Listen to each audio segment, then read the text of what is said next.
Welcome to Uncharted Entrepreneurship, your front row seat to daring stories from the boldest business trailblazers forging new paths across industries. I'm your host, Brent Peterson, armed with inside access, sitting down with partners, founders, and CEOs in the entrepreneurial world. Let's explore. All right, welcome to this episode. Today I have Yancey Wright with Alternavida. Yancey, go ahead, do an introduction, tell us your day-to-day role and one of your passions in life. Well, thanks for having me on, Brent. I don't even know where to start with my day-to-day role. As most entrepreneurs know well, it's hard not to wear multiple hats. I am an owner and founder of a retreat center called Casa Alternavida, and then also another company called Alternavida Leadership. But basically the premise is that we help leaders. We work a lot with executive leaders, reduce stress, overwhelm, and anxiety. And we also do team building. But the unique method that we use is we layer nature, activities out in nature with conscious communication, really helping get at the root cause of things that hold most leaders back or the things that are holding teams back from collaboration. And the third layer is really about doing that within a framework of optimal well-being. So we're feeding people really healthy food, helping them get into their bodies and move a lot, playing out in nature, whether it's in the waves or in the rainforest. So it's a nice blend that really helps individual leaders or teams kind of open up to a new way of being and really come into a place where productivity and efficiency can be at its maximum from being balanced. And I got to this place from having my own career burnout. So after having had a career burnout, I dove into really trying to understand what causes burnout. And so as a result, about 3 years ago, I created Casa Alternavida to create a place and space for people that are like me and hopefully help them save the hassle. That's awesome. I think I know one of your passions, and that's probably the kite surfing, but tell us one of your passions in life. You know that, yeah, I do love to kite surf and kiteboard, but pretty much anything that gets me out of my head and into my, body in a way that helps me practice being in a flow state. So I love synchronicities and flow states where things just fall together without even needing to think about them. And kiteboarding and kite surfing is one activity that allows me to do that allows me to just to laugh and have fun, to really challenge myself physically, and to not need to think about what I'm going to do next or not have too many problems to solve. There's definitely problems that are being solved, but there's not enough time to really think about it, that it just happens in a flow state. So that's one of the things that lights me up the most. Secondary to that would just be working with groups in a similar way of just kind of being out in nature and going with what's happening and leveraging the metaphors in nature to really help create a memorable transformational experience for teams or leaders. That's perfect. Okay, so before we get into content, and I have firsthand experience of having you help us in our group, I would like to first tell you a joke. After I tell you the joke, all you have to say is, just jokes remain free, or do you think somebody should pay for it? And I say remain free because obviously I didn't pay for the joke. I'm getting the joke from the internet, and I didn't also come up with the joke, as some people think I'm not that clever. Anyways, I'm going to tell you the joke. Just say, should the joke be free, or do you think somebody should pay for it? Here we go. I was told I could look at the eclipse through a colander. I tried it, but it strained my eyes. It should remain free. You have to admit a little bit of cleverness there, and timely. Yeah, it could be that could be a smart joke. Maybe what I should do for EO podcast is this smart? Does it match the smart methods, right? And I can't remember smart right now. Measurable, attainable, relevant, and timely, right? Yeah. Yeah. All right. So let's talk about Casa Alternavida. Full disclosure, I was a guest of yours, and I'm just going to say, to start out our conversation, it was a fantastic experience. But I would like you to kind of tell us how you got there and some of the reasoning behind it. Yeah. So I started to share a little bit about how I ended up here. Why, I was a leader in the green building industry. I was helping Microsoft build their first green building projects. I did a lot for the Amazon headquarters, Bill and Melinda Gates Foundation, tons of high profile healthcare projects and schools projects. And essentially just was working too many hours and was just not equipped with the communication skills that I needed to work through challenging, sticky situations. And that the toll of that time created a health issue for me. I actually ended up in the ICU, needing to have my heart reset with the defibrillator about 3 times. And that was a huge wake up call for me at age 37, to ask myself, like, what's going on? How did I get to this place? The doctors also asked me the same.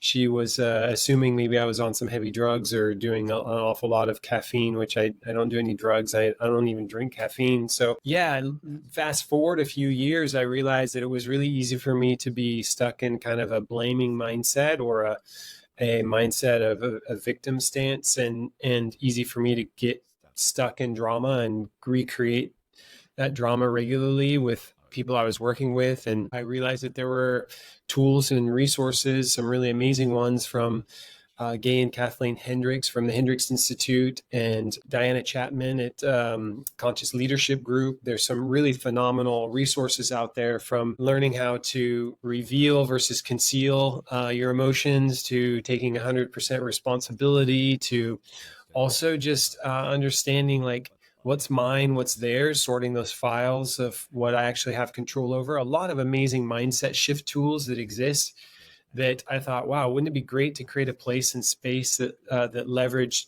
the healing power of nature with healthy food and a like baseline well-being, with this place for people to come, especially executives, to come and learn conscious leadership skills. And so it sounds like a lot of layers, but the idea is for people to be able to reconnect to themselves and reconnect to their purpose as a leader, and leave feeling super rejuvenated. Yeah, I can share some apprehensions from our group, maybe that before we came and we visited as our EO forum, and entrepreneurs organization is the organization I'm in, and every forum does visit or go on a retreat every year. But I think one of the things that I'll just say, your typical forum goes somewhere, and part of that is just, for some forums, not all, is the party nights. Like, you're going away and maybe you do team building, but a lot of that too is just going and partying. And I think that we had different types of parties. So tell us a little bit about how maybe you're pushing people out of their comfort zone, or you're giving them an alternative experience to what would be the everyday experience that somebody would do on a retreat. Great question. So one of the things that I've really specialized in over the last several years is authentic leadership. And there's a wide spectrum of what people consider authentic leadership. And I have even an assessment for authentic leadership. But in general, I find that it's hard for leaders to be authentic with each other and really get into the low 5% or the high 5% in a very vulnerable, transparent way if substances are involved. It changes the frequency and how we interact with each other. Some people can tend to drink more than others. And so what we do is we create a place and space where it's more of a detox from any substances, a detox from your devices, a detox from just the busy lifestyles of like being in a busy city. It's actually, it feels more like a bubble of getting simple and really in a nature environment, where the idea is being able to connect to each other in a really deep, authentic way. So the forums that come here tend to leave feeling far more connected than they ever have, and tend to feel really rejuvenated from the conscious leadership skills and tools that we teach them in fun, playful ways. So does that kind of answer your question? That's there, Brent? fantastic. So one of the things that you also do is you lead people into the jungle, literally into the jungle, and through just some of that exercise, and it's not strenuous, but you help us understand life lessons through nature. Am I getting that right? Yeah. So one thing is that here we're here in Puerto Rico, and we technically don't have a jungle, but we have a rainforest, and that rainforest is such a great space to learn some of these mindset shifts techniques. one example might be conscious listening. Most of us leaders, we think we listen well and we're good, but it's about starting to dial up our senses, and those senses being how we smell, how we taste, how we hear. And so the first step of conscious listening is we'll take you into the rainforest and really help get you dialed into your senses, because we're tend to be super busy in our brains and not really present to the level at which we can pick up so much more information. When after doing a little bit of this exercise, it helps bring people down to literally the smell of the earth beneath our feet, and the sounds of the birds all around us, and the water running from the rainforest. It just dials everything up so that people can truly become present with each other and with themselves. And so that's like the first step. And then getting into this idea of how are we typically listening? If we aren't hearing all these types of things typically, then how are we listening in our own day to day? Well, most of the time we're listening through listening filters. And those listening filters might be like a listen to fix, or a listen to defend, or listening from, a place of trying to be right or wrong, or listening while multitasking. There's a lot of listening filters. And so helping people become more conscious of the default listening filters that they put on, and then really getting into the nuances of realizing, well, maybe that person didn't want to have you fix it, especially a spouse. If you come home and you're always listening to fix things for your spouse, that may create a different reaction in your relationship that isn't optimal. So the idea is like teaching some concepts, but not from a lecture-based format, from an experience-based format, so that you're feeling it in your whole body and you're starting to understand it from a whole body perspective rather than just from your head. So one of the statistics I heard from the Institute of Noetic Sciences in San Francisco, like maybe 10 years ago, is that less than 20% of people will change a major behavior based on something they read or hear, versus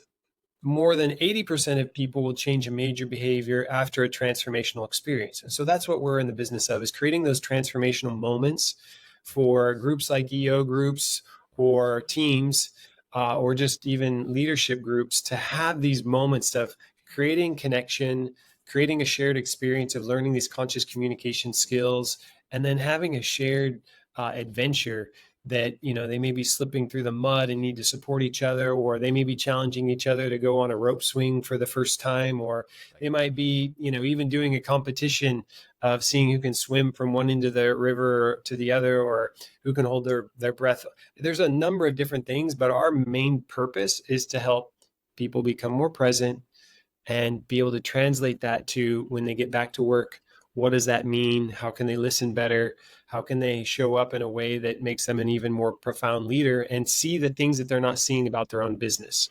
Do you think, as an entrepreneur, some of those things that you ask are scary to people and maybe they're not willing to go over and try that thing? Or do you think it's easier for an entrepreneur to try to jump into that and just say, I'm going with this for the weekend or the 4 days or however time we're here, I'm going to just participate and not anticipate what I should or shouldn't be doing? I like this question. There's a number of different ways I can answer it.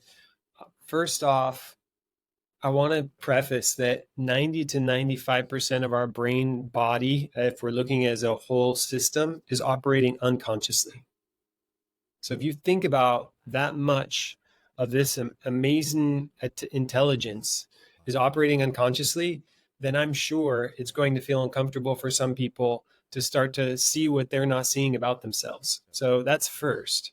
Second, people come at different levels. Some things are more challenging for one person than someone else. It might be, we have an onboarding survey, and one of the things I ask related to the nature adventures is, are you part goat? Can you go anywhere? Do you want me to challenge your comfort zone safely? Or do you have a fear of heights? Or do you not like getting muddy? Like, we get people there just like, I don't like to get muddy. And so we're going into the rainforest, and most likely they're going to get muddy, but it helps me start to prepare them and understand. I get some people that don't know how to swim, or say they don't know, or have a fear of swimming. I always see that it translates to something in their business. So, for example, not getting muddy, it typically translates to that person not liking messy situations and not wanting to deal with that piece. There's often something even deeper, but the point of it is to push those comfort zones so that they're learning something new about themselves and they can see how it translates to how they're showing up in their business. Because it's often fear. Most of us men are like, I'm not afraid of anything, but it's often fear, whether we want to acknowledge it or not, that holds us back from scaling, from growing, from delegating, from looking at ways to change and pivot things, because that fear tends to keep us in a comfort zone. So what's great with EO groups is that you all tend to really support each other, because it might be one or two people that are having a challenge in one area, but then in a whole nother part of the adventure, someone else is being challenged. And if they're not being challenged at all, then I tend to have a capacity to challenge, see something that I'm noticing, to challenge them a little bit. That's something I have to get an agreement on way up front when everyone arrives, is just their willingness to have me present in more of a group coaching format, so that everyone gets to learn and grow together. But in general, yes, the whole purpose of this is to go deep with each other, to challenge each other's comfort zones, and to see how that translates, and hopefully send them back to their day-to-day and work environment in a new way, in a fresh way that has potential for shifting mindsets. How does your role change when you're hosting a group at your facility in Puerto Rico compared to when you travel somewhere else and participate with a group offsite for everybody, including yourself? Yeah, that's so several years ago, I realized that it's not fun always using a hotel or some sort of traditional space for facilitating retreats like I like to facilitate. That what I've created here at Casa Alternavida is that we have our own team, we cook our own amazing food, we get weekly farm deliveries. We're teaching people about where all these root vegetables are coming from and where the food is coming from. It's like a show and tell.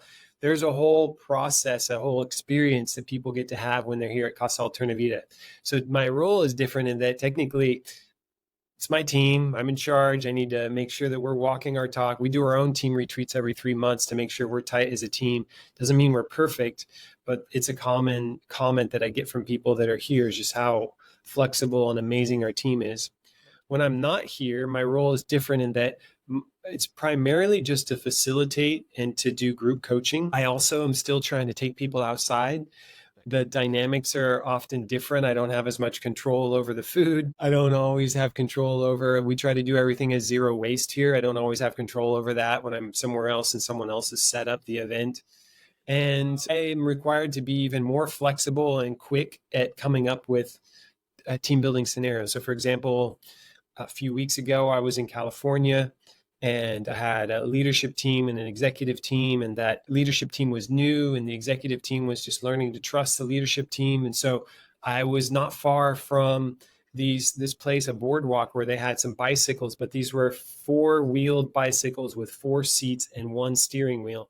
So just after seeing them, the next day, I created a team building exercise where we blindfolded one of the executives and we put 3 of the leaders in the rest of the bicycle, and those 3 leaders had to give the executive instructions on how to maneuver around a large palm tree and come back. And there were 3 of them, and they were competing against each other. So the offsite stuff I love doing as well, and it's just I get to be creative and come up with different scenarios. Now, the way this worked out is that the leaders were all shouting instructions to the executive at once. The executive was blindfolded trying to steer. They ran into each other. There was a lot of chaos happening, and they learned quite a bit about how they could have planned a little different, how they could have delegated one person to be the communicator, how they could have, there was a lot of learning that came from that experience. So my roles are different in just the scenarios. I have a higher responsibility here at Casa Alternavida because I have my own team and own space.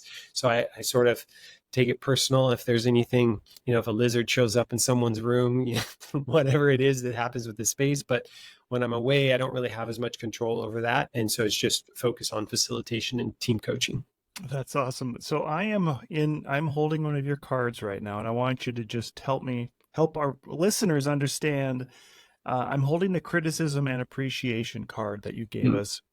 And the first thing that really stands out to me is for the criticism, that it turns off the area of the brain responsible for creativity. And from a leader, from an entrepreneur, how important creativity is and how people don't ever put those two together, that being critical and being hard on somebody really doesn't help you to be creative. First, just tell us about the cards that you gave us, and then tell us about the appreciation, looking for what's right, is a better motivator, increased happiness, decreased depression, fight stress, right? All those things are so positive, but still people just end up criticizing. It's sounds simple on the surface, and most of the work I do is nuanced and really subtle. So the inner critic, there's a whole bunch of work that we can do around the inner critic. And like I said earlier, most of us are unaware, we're unconscious of how much energy an inner critic can burn up. And some of us have more than one. I'm sure I have more than one. It depends, where they're developed from. Most of our inner critics are developed from our parents at some point, or a grandparent, or someone that was influential in our earlier stages. And the idea is to understand how much invisible stress weight those inner critics are creating for ourselves, then beginning to rewire. And so these shift cards that I create for all the different mindset shifts, they're really reminders of like, oh, wow, I'm noticing I'm being super critical. What do I need to do? And you flip the card over and it gives you instructions on what to do. And you're totally right in that when we're in a critical mindset, it limits our ability to come up with creative solutions to problem solve. And as entrepreneurs, you all know how we really need that freedom of space to be able to quickly problem solve. Decision fatigue, I'm sure most of you are familiar with, is overwhelming. And if we're being self-critical while trying to make important decisions, then it really impairs our ability to make smart, well-informed decisions. So the anecdote to this, and there's a number of processes that we would go through if you were here and we'd unravel this even further, but the anecdote that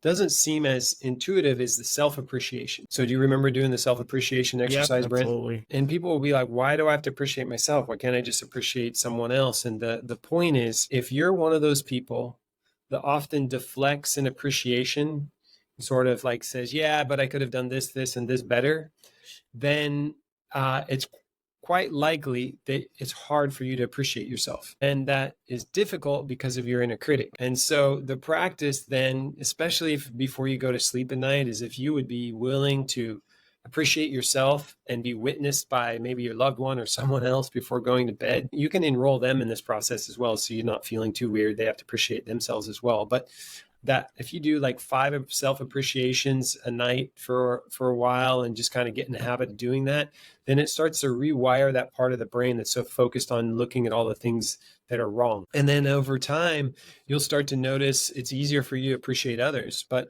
our society is kind of stuck in this place of like, oh, we shouldn't appreciate people too much because then they're going to think that we're trying to get something from them, or that, if I appreciate myself too much, my ego is going to get swollen. Well, the point is not to do it from a place of putting others down, but to do it from a place of like, hey, I actually have the capacity to appreciate myself and to increase the level of dopamine release that I can give to myself, and to allow myself to go to sleep from a place of feeling great about what I accomplished that day and great about how things are going, even though, there are so many challenges, because it's much easier to get stuck in that criticism place where we're always looking for what's wrong. Tell us a little bit about the diet portion of the retreat. I know that it was focused around anti-inflammation, inflammation. Tell us a little bit about why that's important in the journey for the weekend or the week or however long you're doing it. Yeah, so we tend to emphasize all the different energy sources that create a healthy baseline for executives. And one of those energy sources is food. And we've created a low inflammation diet here. And diet sounds like a heavy word, like we're going to starve people. It's not like that at all. We'll feed you really well. But the point is that since most people are showing up with a certain level of stress and anxiety and maybe even overwhelm or even burnout, is that we want to feed you in a way that helps also reduce the stress from the inside, because that inflammation in your system is also compounded when you're eating a lot of refined sugars, eating gluten, eating non-organic fruits and vegetables, or non-organic fruit in general, or just heavy amounts of carbs with lots of gluten. But the idea behind our food is that most of it is super vital. It's coming from local farms. It's literally been cut a few days ago. We're feeding you vegetables, but we're feeding you a lot of vegetables that are probably new to people. They're root vegetables that are grown here locally on the island. We're also giving you a good balance of teas and tinctures, or that are from the land. So we might have stinging nettle tea that helps ease your nervous system naturally, or we may have hibiscus tea, or we may create like a ginger lemongrass tea with blue pea shoot flowers. There's all kinds of things that have, like, blue pea shoot flowers have been used for thousands of years to increase vitality. There's a number of homeopathic remedies that we actually provide as a tea to also continue to help support the system. But we're teaching people about all this stuff at the same time. And it's not that we don't have fish or we don't have eggs or we don't have some of those things. It's just that we have a higher percentage of vegetables and healthy fruits that are from the island that most people don't get to experience regularly. And we notice that a lot of people that come to us with already having arthritis or other things, within 3 days, they're already noticing a difference in their mobility and their ability to interact. So that's kind of the purpose behind the food. And then we have daily movement, and we have also, really unique sleeping spaces to help people just really get a good night's sleep. And then also the nature adventures help release additional dopamine. And so all of these things combined, we find are good formula to just supercharge everyone while also giving them the time and space for their form. Yeah, and I don't want to frighten anybody by saying there's not going to be coffee, because there is coffee, and there's food and it's not vegan, so there's all types of food, and I like the way you said that it's local food. So you focus on what's local to Puerto Rico that is important as part of a diet. And I say diet in the terms of just eating in general, right? It's not a diet in terms of trying to lose weight, but a diet in terms of how you're switching your lifestyle, and how changing up is good for you. Maybe we can kind of close out here with, it's not just a mental thing, right? It is a physical thing. And as you know, I like to run, and I tried to get you to go running and you didn't, which I'm still hurt about. No, I'm joking. But having physical, mental, having those different aspects, a diet, physical, all those things come together to form maybe a new way of doing things, and letting entrepreneurs and letting leaders see different angles on how they can approach problems. Yeah, one thing you mentioned is around like a vegan diet. We have had some groups that say they do want to really push their limits and only eat a plant-based diet while they're here. And there's a lot of people that have a big opening in their awareness because they think it's just a bunch of salad, and it's not. It's some really filling,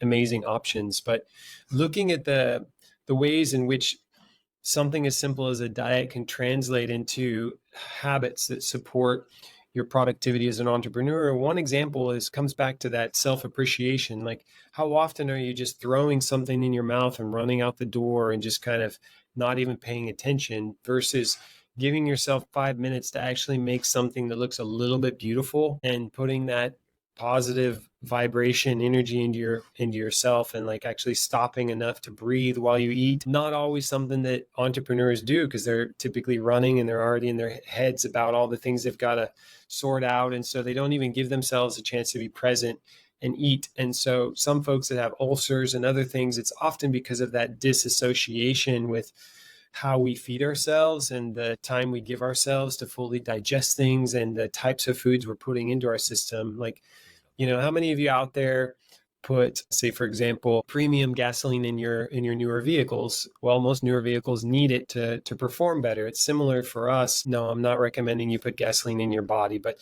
food is a form of fuel, and making sure that you're putting the type of fuel in your body so you can be a high performance leader and lead high performance teams. And that requires you to be at your optimal health and optimal functioning, versus kind of being strung out and stressed out and tired. I know this from personal experiences. I still, push the edges sometimes, but I also know that one of my mantras now is that if I tell myself I don't have enough time to do something related to my self-care, my mantra is to do the opposite. So if I'm getting ready to give a presentation, I'm thinking, man, I just don't have enough time to do a meditation today, I'll go, nope, Actually, I'm going to make myself do that so that I get that chance to recharge, because I typically see like a 30 to 40% increase in productivity once I give myself even 5 or 10 minutes to either eat something healthy, meditate, just relax, or do some movement or whatever. But that's the hard thing, is rewiring and creating those mindset shifts so that you're operating in a high performance mode. That's perfect. Yancey, we have a few minutes left here. At the end of the podcast, I gave everybody a chance to do a shameless plug about anything you'd like. What would you like to plug today? You asked me about this earlier, and I honestly, I don't have something super profound. I guess come visit us in Puerto Rico. It's a beautiful island. There's a lot of amazing people here.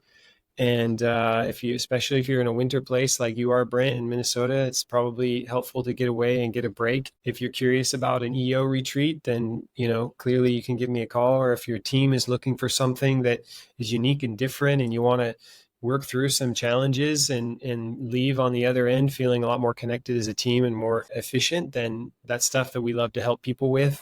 And yeah, I really appreciate this opportunity, Brent, to spend some time with you and to connect. Yeah, and I'll make sure I get your links on the show notes.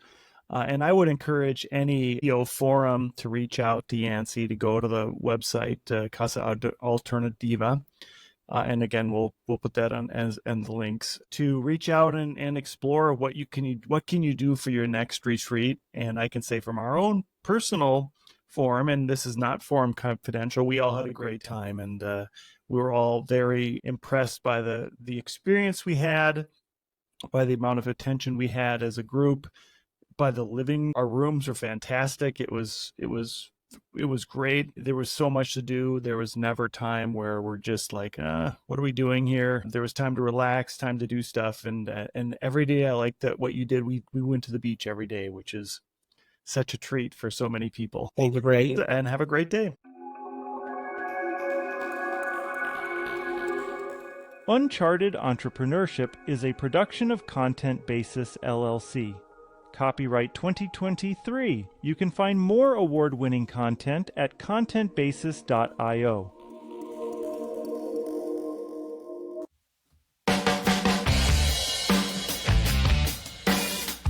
And that wraps up the latest edition of Uncharted Entrepreneurship. Bold tales from entrepreneurial trailblazers. I'm your host, Brent Peterson, signing off after an incredible fireside chat with one of our intrepid trailblazing guests. Their first-hand perspective on conquering the unexplored wilds of business is just a taste of the rare wisdom you'll discover from pioneering entrepreneurs on this show. I also invite you to join me each week for insider commentary on the startup scene and digital marketing landscape on my Talk Commerce podcast. You can find Talk Commerce wherever you download podcasts or go to talk-commerce.com. I'd be grateful if you left a review and rating for Uncharted Entrepreneurship to help more bold founders find their way to game-changing insights that empower ventures to transform communities. This is your host, Brent Peterson, signing off for now. I'll see you around the virtual campfire next episode as we embark on another adventure into the great entrepreneurial unknown.